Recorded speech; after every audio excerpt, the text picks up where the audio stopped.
Ma'am, thank you so much ma'am. आप सभी को मेरा सुप्रभात।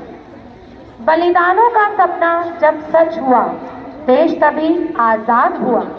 आज सलाम करें उन वीरों को जिनकी शहादत से ये भारत गणतंत्र हुआ। आज हम यहाँ 26 जनवरी 1950 को भारत के संविधान के लागू होने की याद में एकत्रित हुए हैं। यह दिन हमारे देश के लिए एक ऐतिहासिक दिन है। इसी दिन भारत ने खुद को एक स्वतंत्र गणराज्य के रूप में स्थापित किया। हमारे देश की विविधता में एकता और हर वर्ग और समुदाय का सम्मान गणतंत्र दिवस की असली भावना है। हम सभी का ये कर्तव्य है कि हम इस एकता और अखंडता को बनाए रखें और अपने देश को एक शक्तिशाली राष्ट्र बनाने के लिए काम करें। यह दिन हमें अपने अधिकारों और कर्तव्यों के प्रति जागरूक करता है और हमें एक नई दिशा और प्रेरणा देता है। तो आइए इस खास दिन को और ज़्यादा खास बनाने के लिए शुरू करते हैं एक दमदार नुक्कड़ नाटक के साथ। वंदे वंदे वंदे वंदे वंदे वंदे वंदे वंदे वंदे।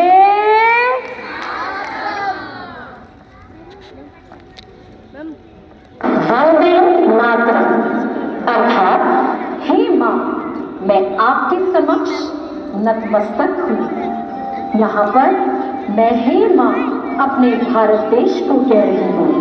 जी हाँ, भारत देश को कह रही हूँ, जिसके लिए मैं अपना सर्वस्व न्यौछावर कर सकती हूँ।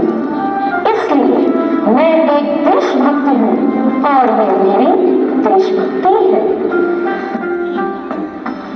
देशभक्त देशभक्त जो देश के लिए कुर्बान होते हैं, जो देश के लिए अपने प्राणों को न्यौछावर करते हैं, जो देश की सीमा पर सीना ताने देश की रक्षा करते हैं, वही सच्चे देशभक्त हैं, वही सच्चे देशभक्त हैं।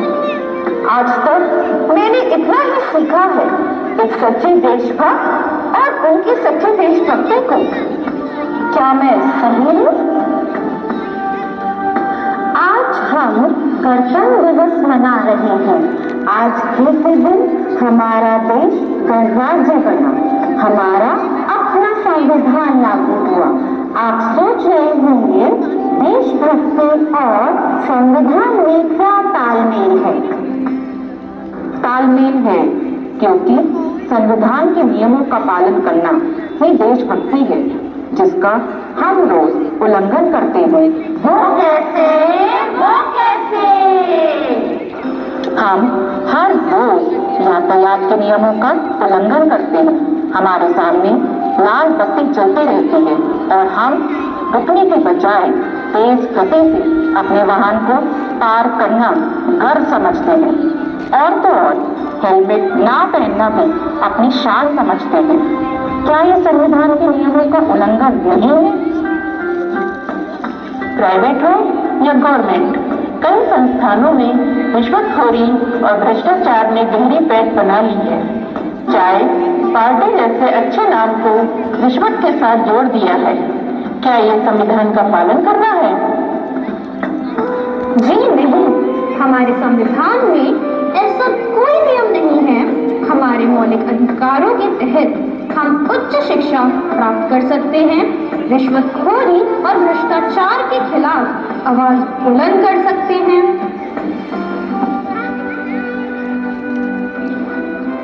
यह लालच के बीमारी किसी एक संस्था की नहीं है। यह तो कोरोना वायरस की तरह है, जो हर क्षेत्र, हर संस्था, हर विभाग में फैली हुई है। जी हाँ, मैं बात कर रही हूँ। जी हाँ, मैं बात कर रही हूँ रिश्वतखोरों की, जिन्होंने सच को झूठ, योग्य को अयोग्य, निर्दोषी को दोषी साबित कर दिया है। ऐसे कानून व्यवस्था पर कौन विश्वास करेगा?